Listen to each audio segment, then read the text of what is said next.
Lots and lots of headlines right now about record-setting inflation in Canada, as well as rate hikes happening on both sides of the border in the U.S. and in Canada.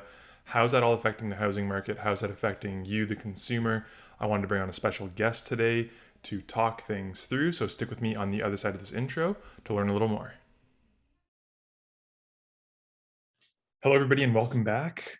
It's all over the news. It's all anybody's talking about these days is dropping house prices, rates going through the roof, inflation. Everything is top of mind, I think, for more people than it usually is. It's grabbing all the headlines these days, is what it seems like. And to kind of dive further into these discussion points and these topics, I want to welcome back Sergei Modilevski, mortgage broker, all around just 10 out of 10 guy for those of you who have not met or interacted with him yet. Sergei, welcome back. Thanks, Rob. Good to be here. It's always nice to have you. I know last time we chatted, the big question was, I think the rates kickoff had really just kind of started. Maybe we were a little ways into it, if memory doesn't really serve me the greatest, but it's just more of the same, it seems like. And, maybe to kick off, we can talk about the most recent announcement in the news, which is actually today, the day of recording. Canada puts out its inflation report for this month. And new record, and not in a good way for people, but we're up to 7.7% inflation. It's the highest since 1983. Talk to me about that. What are you seeing? How's that impacting things? What is driving this inflation? Well, speaking specifically first about the inflation report, so it was May's Consumer Price Index report. Most of the gain that we saw was in headline inflation. So what we're talking about there are grocery costs, food in general, and shelter costs and transportation. They have the largest weighting in the CPI basket. So there are other categories that went up at a faster percentage pace, but these have the largest weighting, so they have the greatest impact. And food prices, frankly, are driven largely by their input costs. So before you end up buying at the grocery store, if we trace it all the way back, we're talking about farmers potentially, or large agricultural builds. And there you start with things like fertilizer prices, wheat prices, and other commodities. So anytime you're using farming equipment, you're using oil.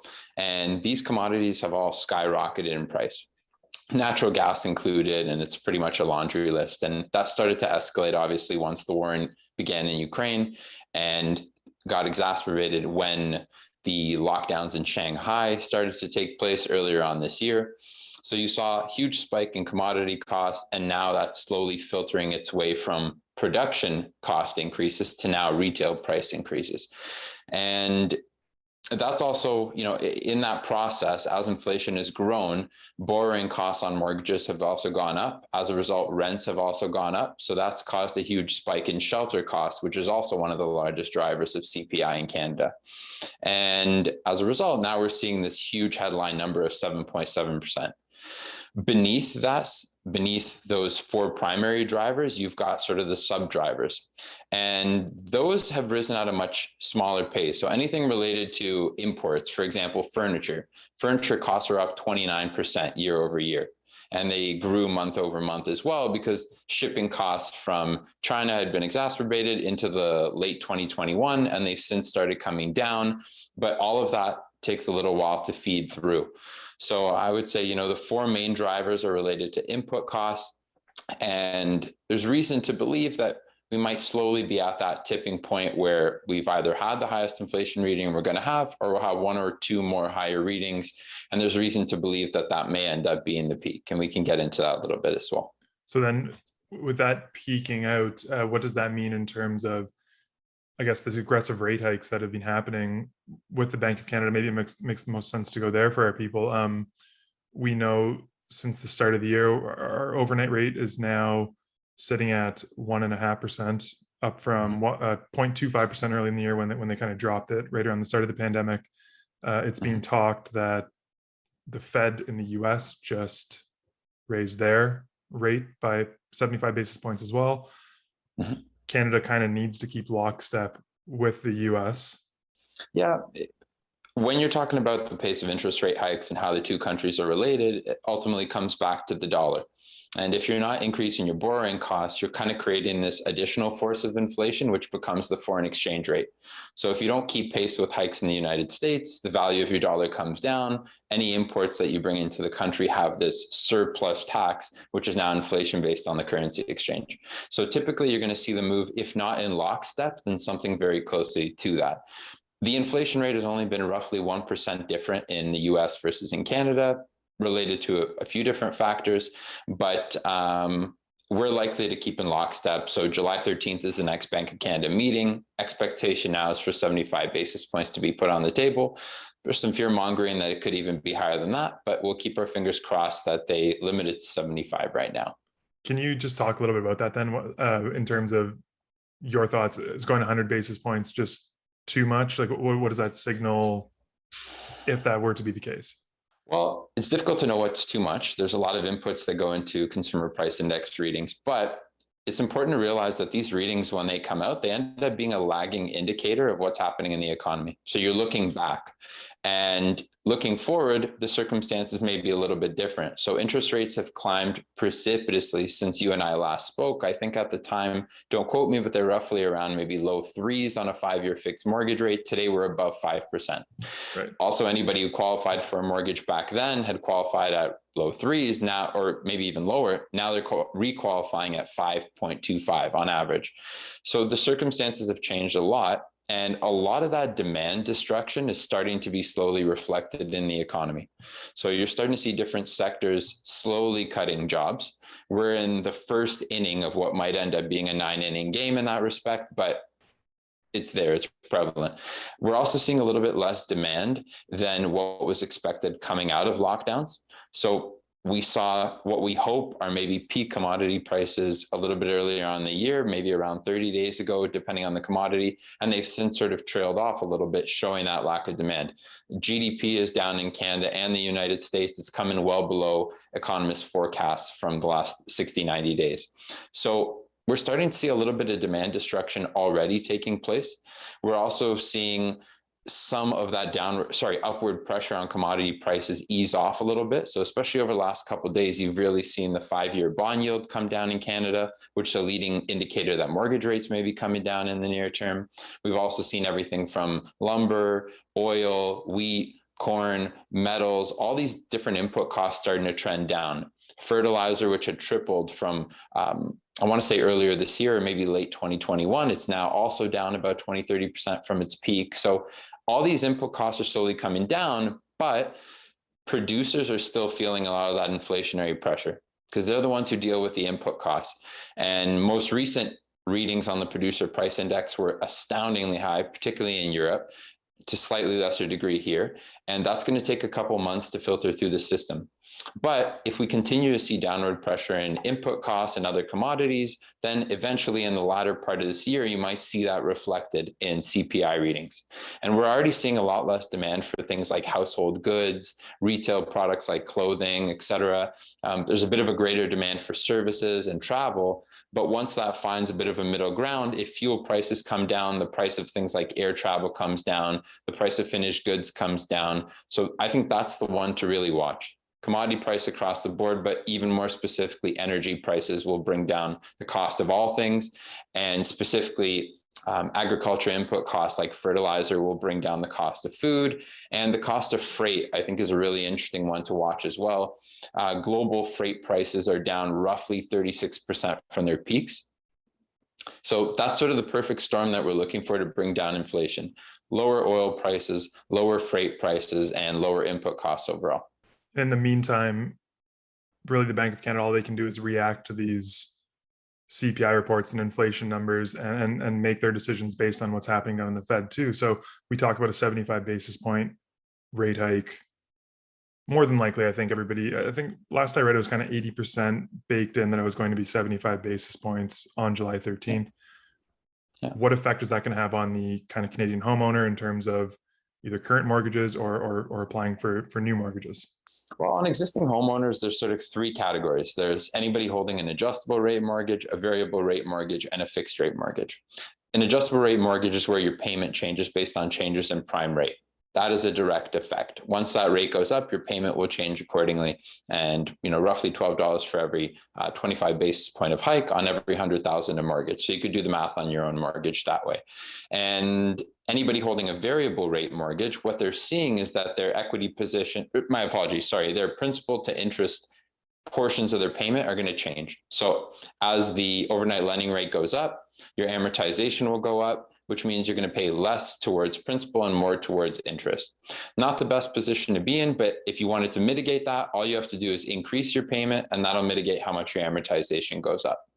If you're in a fixed rate mortgage, you remain unscathed. Obviously, you would be affected if your mortgage comes up for maturity, though. Right. And if you're somebody new looking to get into the market, it's actually a material change. So what's happening now is there's two sets of qualifying rates if you're looking for a new mortgage.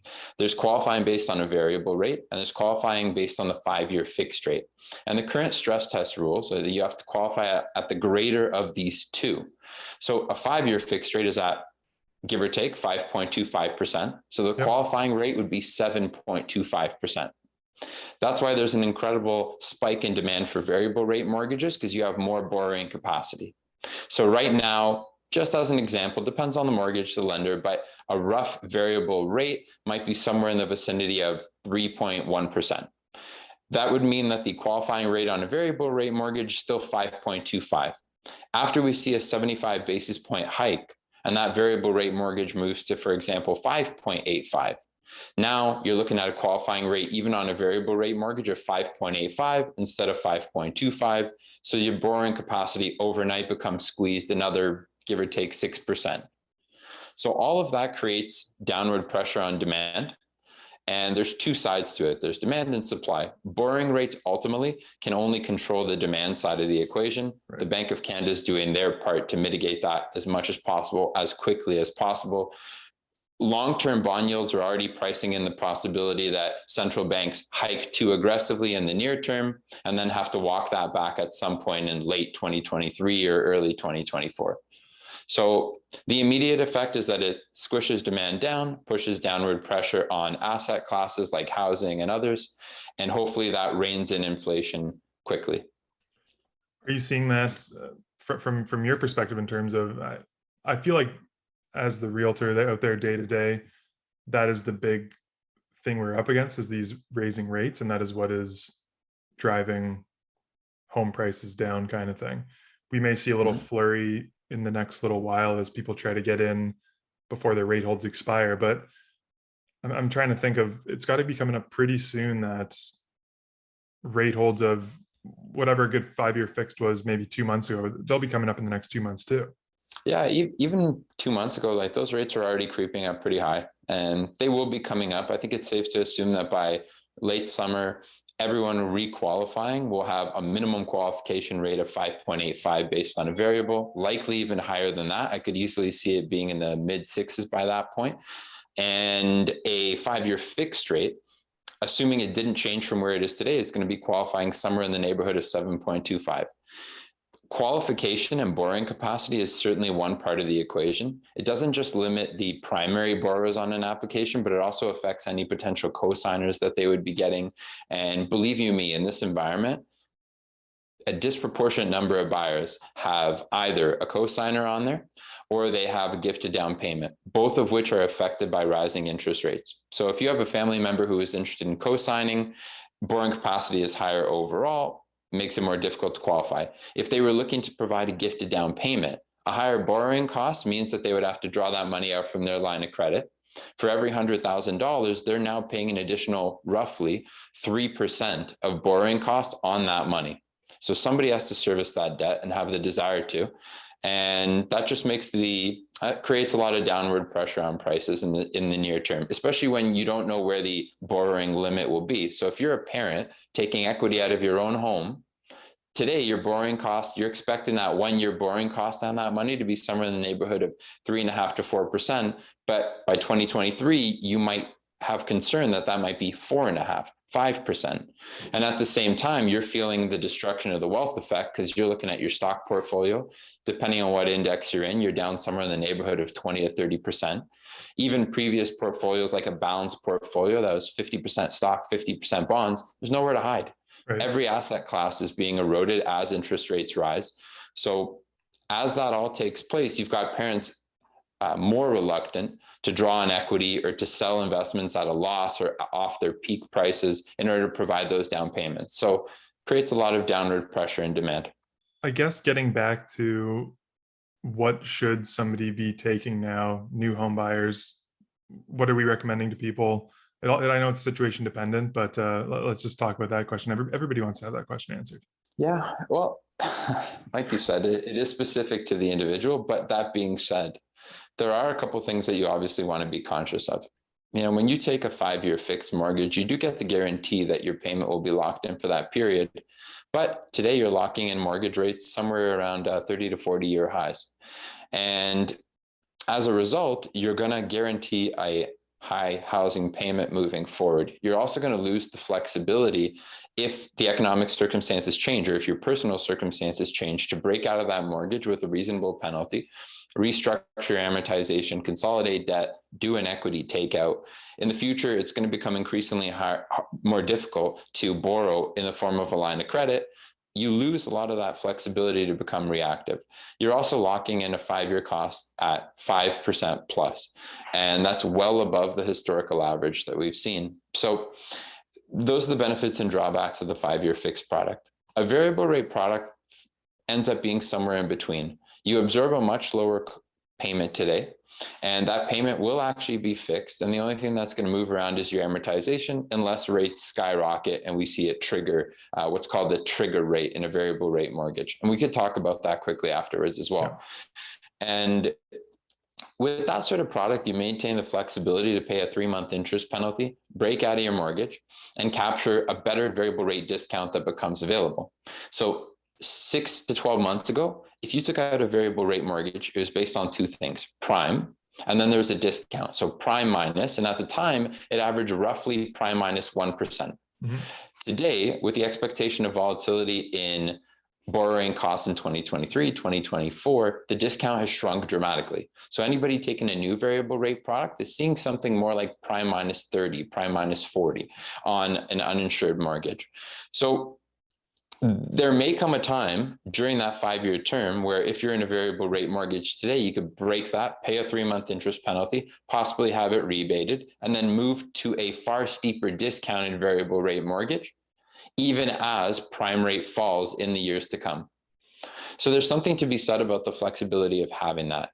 I would recommend that sort of product for somebody who has income stability, who has a greater cash flow than expense. So if they're net positive every month and they're setting money aside into TFSAs, RSPs, and additional savings, and they've got that flexibility, there's a lot to be said for a product like that.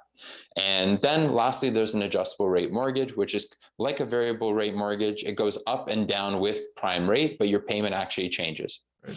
And that's not necessarily a drawback because a lot of folks don't want their amortization to rise, but similar rules apply. If you've got some flexibility in your income, if you're operating at a surplus, if you haven't found yourself accumulating debt when borrowing costs were at 1.5%, 2.5%, then you know you've got the financial discipline to be able to manage through that kind of product, even if rates rise a little bit. That would be a suitable product. If you were refinancing at rates of 1.5%, 2.5% for the purpose of consolidating debt, you know, now's really a time where you have to be conscious of a couple of things. Even if you take a 5-year fixed mortgage, you really want to understand that you may not have the ability to refinance that in the future. And now you're jeopardizing all the money that you put in to acquire that property. So land transfer tax, legals, et cetera, plus the selling commission if you have to sell out of necessity. So a variable rate product might be suitable for somebody who has found themselves in that situation in the past. They want a fixed payment. They'll accept that their amortization may go up because they need the flexibility to break out of that mortgage if they find themselves going through a little bit of volatility in their personal and professional life. Talk to me, because it was something I was actually going to ask you about, the variable rate mortgages, the trigger rate. Because it was something that I think people maybe weren't, not that it wasn't highlighted, when things are good, and then when things start to turn, people start to realize different maybe components or clauses or things about their product that they signed up for, including this trigger rate. So talk to me about that, and I guess, are you seeing that yet? When does it get to that point where a trigger rate would be pulled? Yeah, different lenders will have different trigger rates based on when the mortgage was originally taken, but any lender with a variable rate product, so not an adjustable, but a variable where the payment's fixed. So that's everyone from TD, HSBC, CIBC, BMO. There may be some others I'm overlooking right now, but they all have a trigger rate. And essentially that's the point at which they've essentially increased your amortization to the point where you're more or less making an interest only payment. And anything above and beyond that, now that's principal that's owed back to the lender. So when it hits that trigger rate, a lender will often re-amortize the full mortgage back to 30 years, or my apologies, back to the original mortgage term, in order to ensure that they're still collecting a sufficient amount of principal. Historically, we haven't found ourselves at any point approaching that trigger rate, but these are obviously unique times.